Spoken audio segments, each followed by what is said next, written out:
L'actualité de la semaine passée et à venir, vue par une rédaction africaine. Ce soir, nous sommes avec la rédactrice en chef de Radio Mikado. C'est la rubrique Vue 2 et nous sommes à Bamako.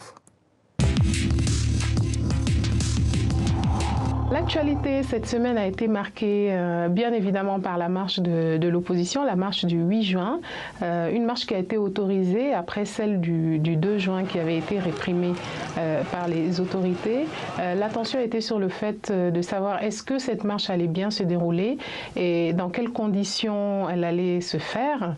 Il y a eu des tractations, des rencontres entre les autorités et le cabinet du chef de file de l'opposition et finalement la marche a eu lieu de la place de la Liberté de Bamako à la Bourse du Travail sans incident, fort heureusement.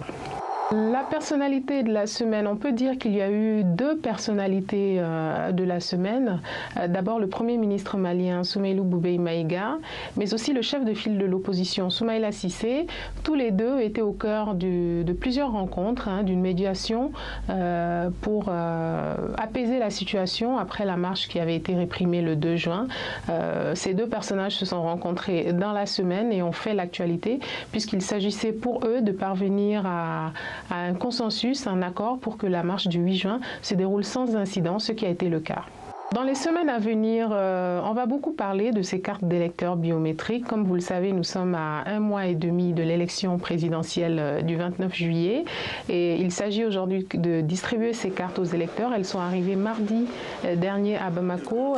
Il s'agissait d'un premier lot d'environ 4 millions de cartes biométriques. Tout le défi consiste à les acheminer vers les régions, particulièrement dans le nord et dans le centre du Mali.